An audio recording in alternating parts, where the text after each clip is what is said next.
누가복음 2장 21절부터 24절입니다. 여드레가 차서 아기에게 할례를 행할 때에 그 이름을 예수라고 하였다. 그것은 아기가 수태되기 전에 천사가 일러준 이름이다. 모세의 법대로 그들이 정결하게 되는 날이 차서 그들은 아기를 주님께 드리려고 예루살렘으로 데리고 올라갔다. 그것은 주님의 율법에 기록된 바 어머니의 태를 처음 여는 사내 아이마다 주님의 거룩한 사람으로 불릴 것이다 한 대로 한 것이요. 또 주님의 율법에 이르신 바 산 비둘기 한 쌍이나 어린 집비둘기 두 마리를 드려야 한다 한 대로 희생 제물을 드리기 위한 것이었다. 아멘. 예수님께서 할례를 받으셨습니다. 21절에 여드레가 차서 아기에게 할례를 행할 때에 라고 했습니다. 예수님은 생후 8일에 할례를 받으셨습니다. 모세의 율법과 백성의 관례를 따라서 할례를 받으셨습니다. 예수님께서 할례를 받으신 이유는 두 가지입니다. 첫 번째, 여자의 몸에서 육체로 태어나셨기 때문입니다. 두 번째는 율법 아래에서 난 유대인이었기 때문입니다. 그러나 예수 믿는 자는 할례를 받지 않아도 천국 백성이 되게 하셨습니다. 예수님은 유대인으로 율법을 지켰지만 이방인인 우리는 율법에 매이지 않게 하셨습니다.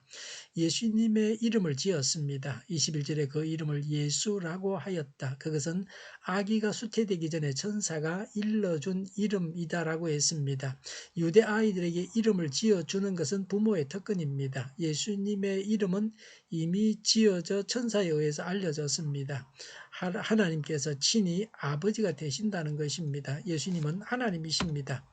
예수라는 이름의 뜻은 자기 백성을 저희 죄에서 구원할 자입니다. 예수님은 우리를 구원하시는 분이십니다. 우리는 예수님을 따라서 사람들을 구원하는 일에 일꾼으로 선택된 자들입니다.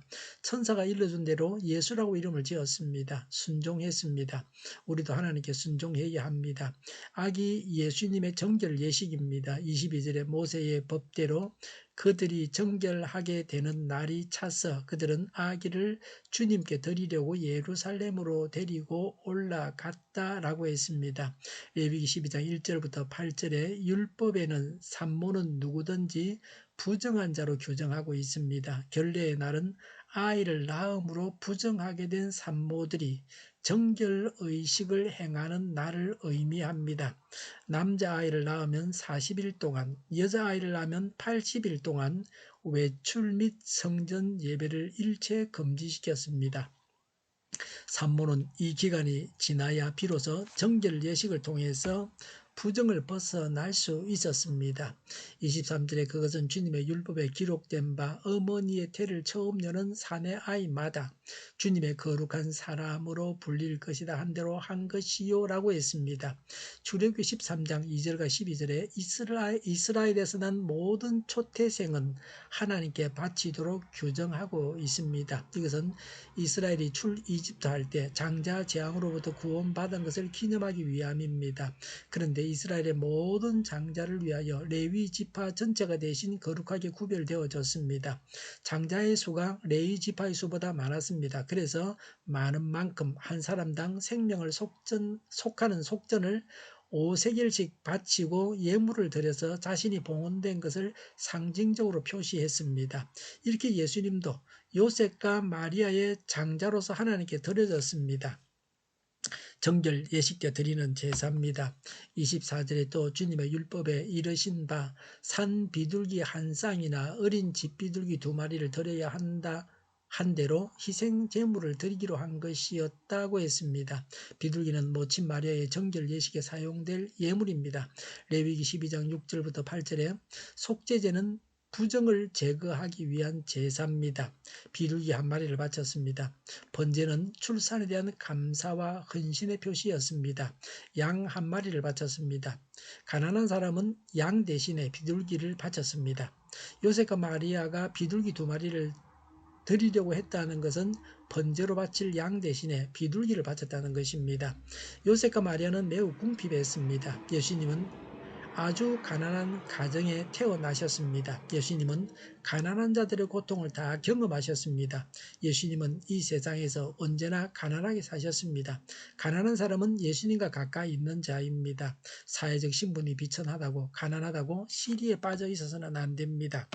할례와 정결례는 제 가운데 사는 인간을 정결케 하기 위해 피 뿌려 희생의 제사를 드리는 의식입니다. 예수님은 무죄하셔서 이런 의식은 예수님에게는 필요 없었습니다. 그러나 예수님은 우리를 구원하시기 위해서 율법 아래에서 나시고 율법이 요구하는 바를 다 이루셨습니다. 무지하신 예수님께서 우리를 구원하시기 위해서 율법의 멍에를 메고 사셨습니다. 이런 예수님을 묵상하면서 죄를 멀리해야 합니다.